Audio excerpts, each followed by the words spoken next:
class 10 students, welcome to the online class of physics.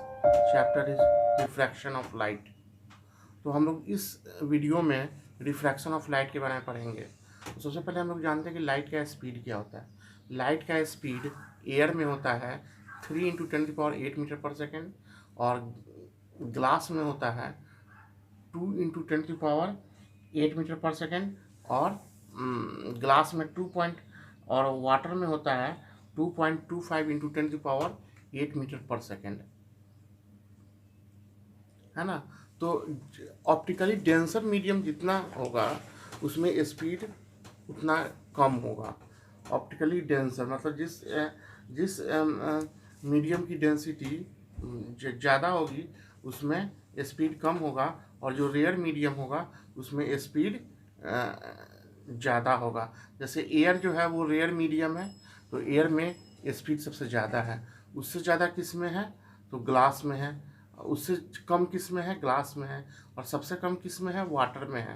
तो water जो है सबसे डेंसर है, denser then air and glass. तो इस तरह से हम लोग स्पीड के बारे में जाने। अब हम लोग जानेंगे refraction of light. Refraction of light क्या कहलाता है। देखिए, जब एक ट्रांसपेरेंट मीडियम से दूसरे ट्रांसपेरेंट मीडियम में लाइट ऑब्लिकली जाता है तो उसके पाथ में बेंडिंग होता है, पाथ मुड़ता है ना।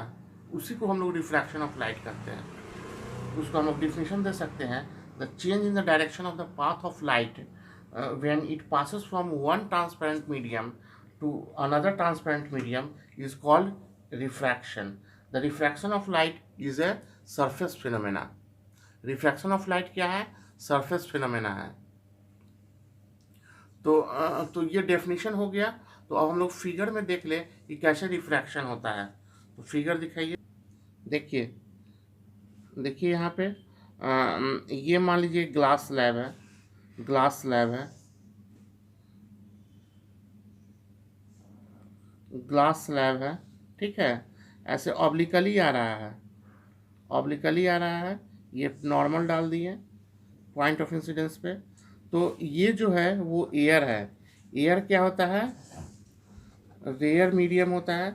ग्लास जो है वो डेंसर देन एयर है, और फिर ये एयर में आ गया, ये रेयर मीडियम हो गया। तो जब भी रेयर से डेंसर में जाता है तो नॉर्मल की तरफ मुड़ता है, और फिर डेंसर से जब रेयर में जाता है तो स्पीड बढ़ जाता है और नॉर्मल से अवे जाता है। आप देख सकते हैं इसमें जाना कैसे चाहिए था, जाना चाहिए था ऐसे, लेकिन गया ऐसे, है ना। तो इंसिडेंट रे ये वाला हुआ और इमर्जेंट रे ये वाला हुआ।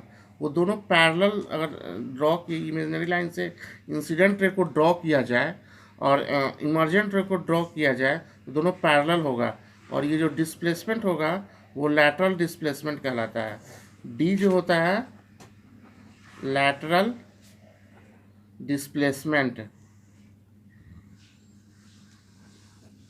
लैटरल डिस्प्लेसमेंट कहलाता है ना। तो यहाँ पे हम लोगों ने देखा कि क्या होता है, रेयर से जब डेंसर में जाता है तो स्पीड स्लो हो जाता है। क्यों?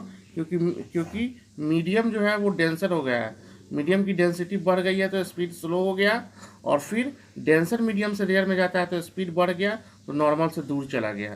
तो ये क्या है, रिफ्रैक्शन का ग्लास स्लैब पे एग्जाम्पल है, ठीक है। अगर मान लीजिए दूसरे केस में देखते हैं, ये अगर ग्लास स्लैब है ना, और नॉर्मली आता है तो कोई डिफ्लेक्शन नहीं होगा, ये सीधे आर पार निकल जाएगा। नॉर्मली आएगा तो कोई डिफ्लेक्शन नहीं होगा और वो आर पार निकल जाएगा, क्योंकि एंगल ऑफ इंसिडेंस 0 होगा तो एंगल ऑफ रिफ्लेक्शन भी 0 होगा, और कोई डिफ्लेक्शन नहीं होगा, सीधे आर पार निकल जाएगा, है ना। तो रिफ्रैक्शन, अब हम लोग जानते हैं, हम लोग क्या जाने, स्पीड ऑफ लाइट जाने डिफरेंट मीडियम में, रिफ्रैक्शन ऑफ लाइट का डेफिनेशन जाने, रिफ्रैक्शन ऑफ लाइट कैसे होता है ये जाने, ठीक है। और फिर अब हम लोग जानेंगे कि कॉज क्या है, रिफ्रैक्शन का कॉज क्या है।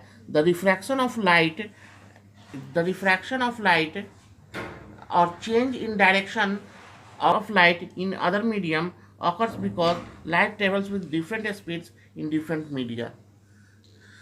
Cause क्या है?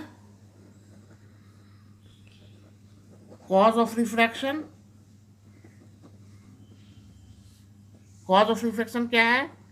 Speed of light, speed of light है।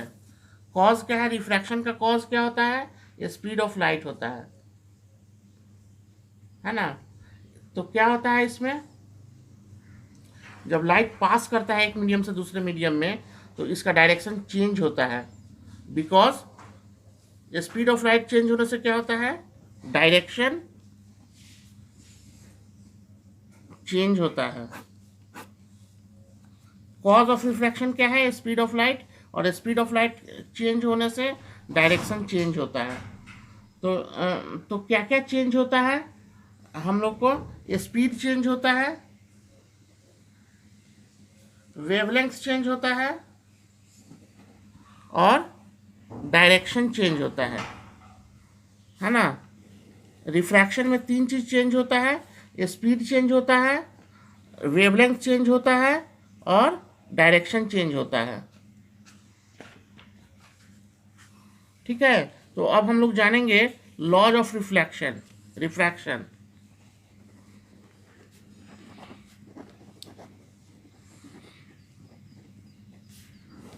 फर्स्ट लॉ क्या है कि द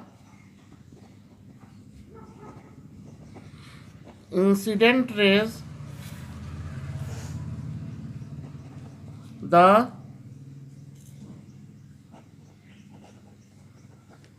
refracted rays and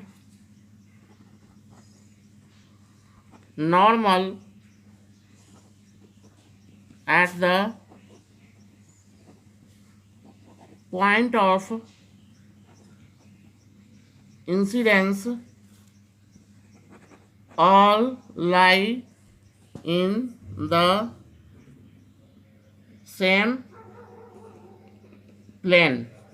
और दूसरा क्या है कि द रेशियो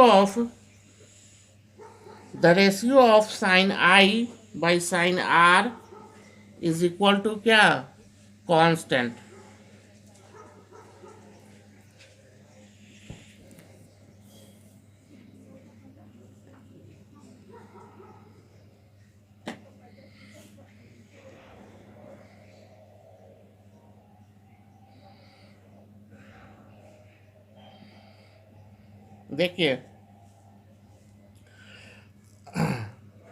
देखिए इस कांस्टेंट को हम लोग म्यू या एन क्या कहलाता है, रिफ्रैक्टिव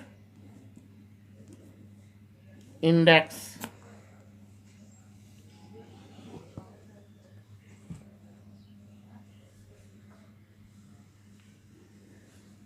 रिफ्रैक्टिव इंडेक्स कहलाता है। The refractive index of second medium with respect to the first medium is defined as the ratio of the sine of angle of incidence in the first medium to the sine of the angle of refraction in the second medium. तो second law क्या था, the ratio of the sine of the angle of incidence to the sine of the angle of refraction is constant for the pair of given media. This constant is called refractive index of second medium with respect to the first medium. ये mu से denote किया जाता है, इसको 1 mu 2 लिखा जाता है, यानी कि 1 म्यू 2 का मतलब क्या हुआ, refractive index of medium 2 with respect to medium 1, refractive index of medium 2 with respect to medium 1। Refractive अगर ये मीडियम 2 है, ये मीडियम 1 है, तो refractive index of medium 2 with respect to medium 1। अगर ये मीडियम 2 है, ये मीडियम 1 है, तो refractive index of medium 2 with respect to 1। और इसको हम लोग ऐसा लिख सकते हैं 1 and 2, यानी refractive index of 2 with respect to 1, 1 mu 2 ये भी लिख सकते हैं, refractive index of medium 2 with respect to 1। तो ये हो गया रिफ्रैक्टिव इंडेक्स, हम लोग जाने, रिफ्रैक्शन ऑफ लाइट जाने, और फिर लॉज ऑफ रिफ्रैक्शन जाने।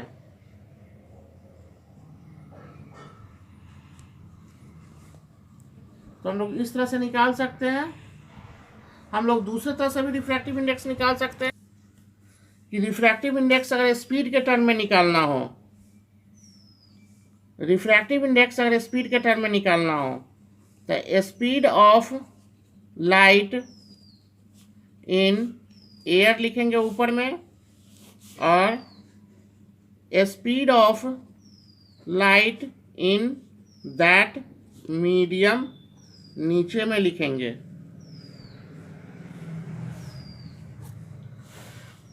स्पीड के टर्म में हम लोग ऐसे निकाल सकते हैं, ये मीडियम हो गया और ये एयर हो गया। Refractive index of medium with respect to air हम लोग लिख सकते हैं क्या, speed of light in air by speed of light in that medium. जैसे देख लीजिए, हम लोग को ग्लास का रिफ्रैक्टिव इंडेक्स निकालना है with respect to air, example. तो हम लोग कैसे निकालेंगे, 3 × 10⁸ बाई 2 × 10⁸, ये कैंसिल, 3/2 को हम लोग क्या लिख सकते हैं, 1.5। ये हमारा आंसर हो गया, रिफ्रैक्टिव इंडेक्स हो गया glass with respect to air. अगर मान लीजिए ऐसे दिया हुआ हो, refractive index of 2 with respect to 1, तो क्या होगा, speed of light in medium 1 by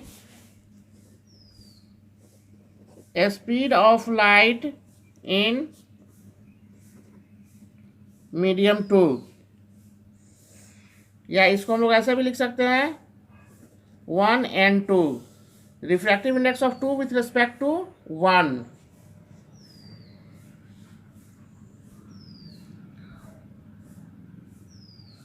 speed of light in medium 1 by speed of light in medium 2, यानी speed of light refractive index of medium 2 with respect to medium 1 निकल गया। तो इस तरह से हम लोग निकाल सकते हैं।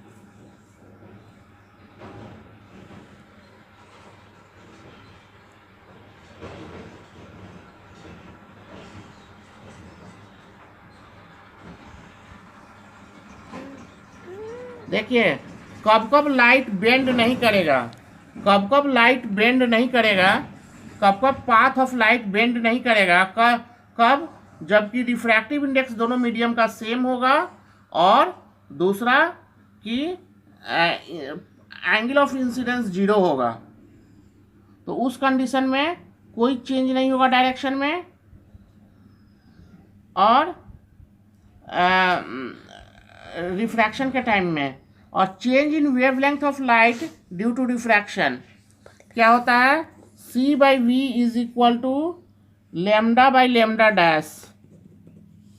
C हो गया speed of light in air by speed of light in medium is equal to wavelength in air, light in air, और wavelength of light in that medium.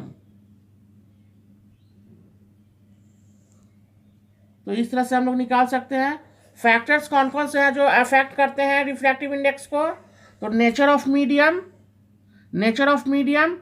Physical condition such as temperature, अगर increase करेगा temperature तो speed of light in medium increase करेगा, so refractive index decrease करेगा, और the colour और wavelength of light, refractive index increase करेगा जब wavelength decrease करेगा, समझे ना। तो 3 पॉइंट है जो कि जिस पर डिपेंड करता है रिफ्रैक्टिव इंडेक्स। फर्स्ट पॉइंट है कि नेचर ऑफ मीडियम, कितना ऑप्टिकली डेंसर है, कितना स्पीड है उसमें। दूसरा फिजिकल कंडीशन, टेम्परेचर अगर बढ़ जाएगा तो क्या होगा, increase in temperature the speed of light in medium increases, so the refractive index of medium decreases. और the colour of wavelength of light, refractive index increases with the decrease in wavelength. अगर wavelength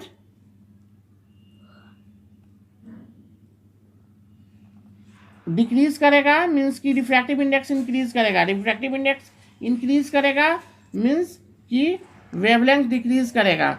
अब देखिए, अगर मान लीजिए कि अगर ऐसे ये ग्लास स्लैब है, ऐसे ऑब्लिकली आया लाइट ले, ये नॉर्मल डाले, नॉर्मल की तरफ मुड़ा,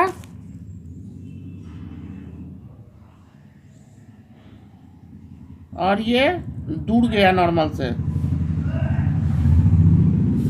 तो ये पाथ रिवर्स भी तो हो सकता है, ये पाथ रिवर्स भी तो हो सकता है। तो रिवर्सिबिलिटी के लिए क्या है कि अगर मान लीजिए फर्स्ट कंडीशन में 1 म्यू 2 है, इसका मतलब क्या हुआ, mu 2 by mu 1 is equal to sine I by sine R is equal to V1 by V2। ये फर्स्ट कंडीशन है।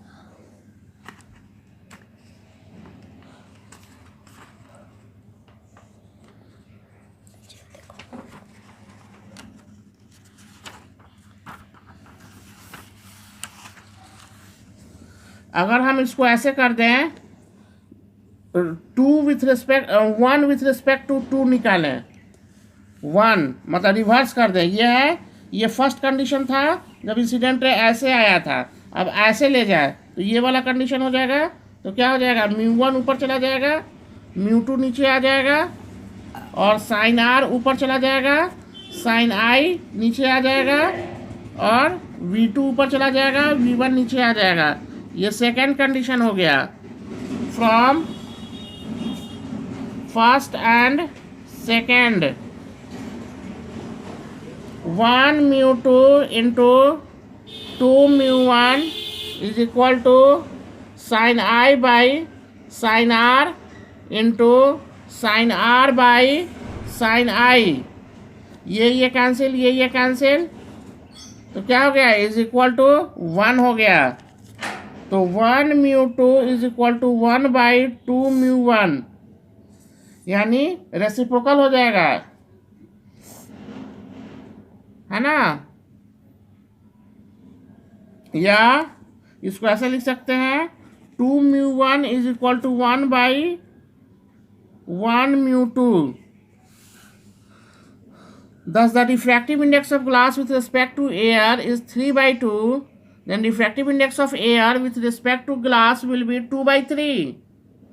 अगर रिफ्रैक्टिव इंडेक्स ग्लास का एयर के रेस्पेक्ट में 3 by 2 है, तो refractive index of air with glass with respect to glass क्या होगा, 2 by 3 हो जाएगा।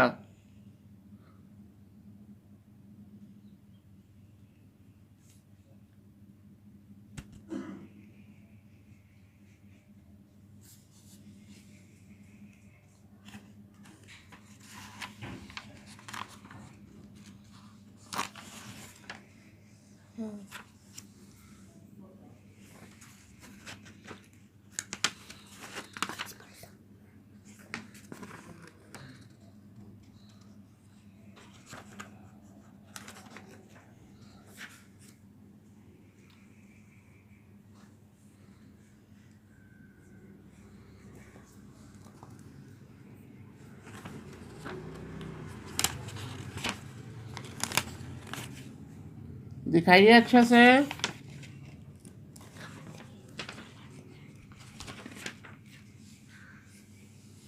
ऊपर से दिखाइए, यहाँ से दिखाइए एक बार। CBSE class 10 physics, refraction of light. First हम लोगों ने क्या जाना कि रिफ्रैक्शन ग्लास स्लैब में कैसे होता है, यानी रिफ्रैक्शन का नेचर क्या है, रिफ्रैक्शन कैसे घटित होता है। फिर ऑब्लिकली रे था तब, और ये जब रे नॉर्मली आया, तो अब हम लोग जाने जब रिफ्रैक्शन हो गया तो क्या कारण है कि रिफ्रैक्शन होता है, तो स्पीड ऑफ लाइट के कारण रिफ्रैक्शन होता है। तो स्पीड ऑफ लाइट से क्या होता है, तो रे का डायरेक्शन चेंज होता है। और क्या क्या चेंज होता है, तो स्पीड चेंज होता है, वेवलेंथ चेंज होता है, डायरेक्शन चेंज होता है। फिर उसके बाद हम लोग जाने कि लॉज ऑफ रिफ्रैक्शन क्या है। तो फर्स्ट लॉ है the incident rays, the refracted rays and the normal at the point of incidence all lie in the same plane. और फिर जाने sine I by sine R is equal to constant 1 n2 1 μ2। ये mu और N क्या बताता है, refractive index. इस constant को क्या बोलते हैं, रिफ्रैक्टिव इंडेक्स बोलते हैं। फिर क्या जाने, A M refractive index of medium with respect to air. तो हम लोग स्पीड के टर्म में लिख सकते हैं रिफ्रैक्टिव इंडेक्स को, वो एंगल के टर्म में लिखे, यहाँ पे स्पीड के टर्म में लिखते हैं। Light of speed of light in air और वैक्यूम भी बोल सकते हैं हम लोग,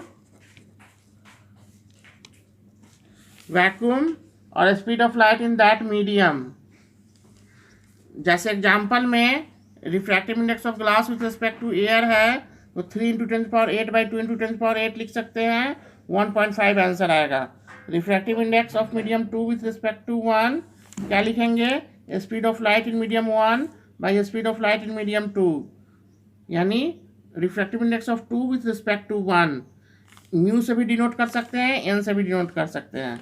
तो इस तरह से दोनों में हम लोग क्या रिलेशनशिप बनाए कि सी बाई वी। सी क्या है, speed of light in air है by speed of light in medium, तो wavelength in light in air by wavelength of light in that medium. तो इस तरह से हम लोगों ने देखा, यहाँ पे हम लोगों ने देखा कि लाइट ऐसे आ रहा है, तो मान लीजिए अगर पाथ को रिवर्स कर देते हैं, उल्टा कर देते हैं, तो पहले कंडीशन के लिए क्या था, refractive index of 2 with respect to 1, तो μ2 बाई μ1 था, sine I by sine R था, और वेलोसिटी के स्पीड के टर्म में v1 बाई v2 था। तो रिवर्स जब कर देते हैं तो refractive index of 1 with respect to 2 हो जाता है और μ1 बाई μ2 हो जाता है।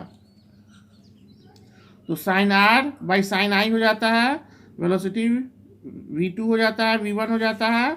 पहला और दूसरा को मल्टीप्लाई करते हैं तो 1 आता है, यानी दोनों एक दूसरे का रेसिप्रोकल होता है। तो इस तरह से हम लोगों ने जाना। अब हम लोग जानेंगे रिफ्रैक्शन थ्रू लेंस। क्या जानेंगे, refraction through a lens. Lens क्या होता है, लेंस एक ट्रांसपेरेंट रिफ्रैक्टिंग मीडियम होता है जो कि बाउंडेड होता है दो कर्व सरफेस से, जो कि स्फेरिकल होता है। जैसे देखिए, एक स्फेयर ये है और मान लीजिए दूसरा स्फेयर ये है, तो क्या बोले कि transparent refracting medium bounded by 2 curve surfaces. ये देखिए, ये एक कर्व सरफेस हो गया और ये एक कर्व सरफेस हो गया, बाकी को हटा दीजिए। तो ये जो शेप मिला वो कॉन्वेक्स का मिला, कॉन्वेक्स लेंस। और देखिए, ये एक स्फीयर है, दूसरा स्फीयर यहाँ है और यहाँ पे ले लिए ऐसे, तो ये जो मिला कॉनकेव लेंस मिला,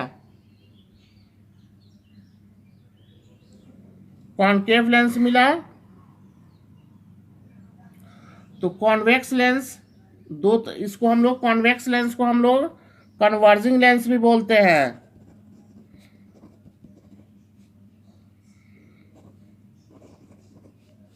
कन्वर्जिंग लेंस भी बोलते हैं और इसको हम लोग डाइवर्जिंग लेंस भी बोलते हैं। कॉन्वेक्स कितने टाइप का होता है, कॉन्वेक्स होता है 3 टाइप का, बाई कॉन्वेक्स और डबल कॉन्वेक्स। ये हुआ ऐसा। दूसरा होता है, अच्छे से देखना है, हाँ, प्लेनो कॉन्वेक्स, ये होता है ऐसे, और तीसरा होता है कॉनकेवो कॉन्वेक्स।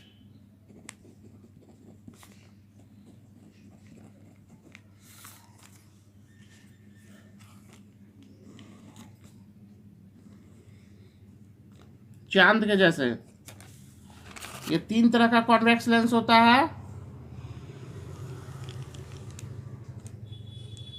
अब देखिए कॉनकेव लेंस कितने तरह का होता है। कॉनकेव लेंस भी 3 तरह का होता है।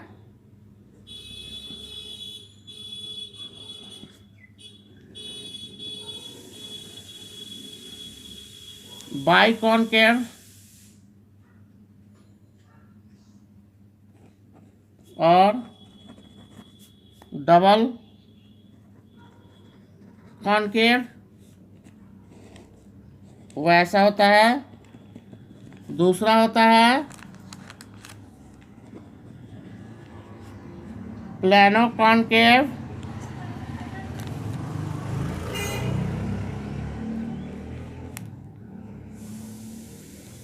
ये होता है। और तीसरा होता है कॉन्वेक्सो कॉनकेव,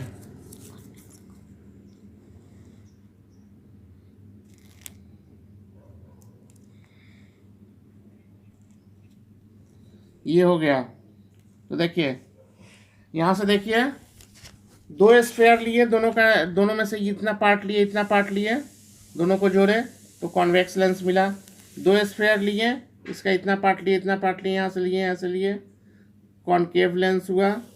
कॉन्वेक्स लेंस 3 तरह का होता है, बाई कॉन्वेक्स और डबल कॉन्वेक्स। दूसरा होता है प्लेनो कॉन्वेक्स और तीसरा होता है कॉनकेवो convex. By concave concave lens में बाई कॉनकेव और डबल कॉनकेव, प्लेनो कॉनकेव और कॉन्वेक्सो कॉनकेव। ये ऐसे एक तो साइड प्लेन होता है और इसमें दोनों साइड, एक कॉन्वेक्स होता है, दूसरा कॉनकेव होता है।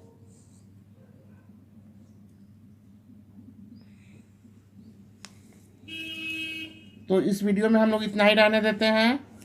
अगर आप लोगों को ये वीडियो पसंद आता है तो आप लोग प्लीज़ इसको शेयर कीजिए, लाइक कीजिए, सब्सक्राइब कीजिए और अच्छे से मन लगा के पढ़िए। जो भी प्रॉब्लम है कमेंट बॉक्स में लिखिए, हम उस प्रॉब्लम को सॉल्व करेंगे। जो क्वेश्चन सॉल्व नहीं होता है उसको कमेंट बॉक्स में लिखिए या फ़ोन कीजिए, हम उसको रिप्लाई देंगे। आपका दिन शुभ हो।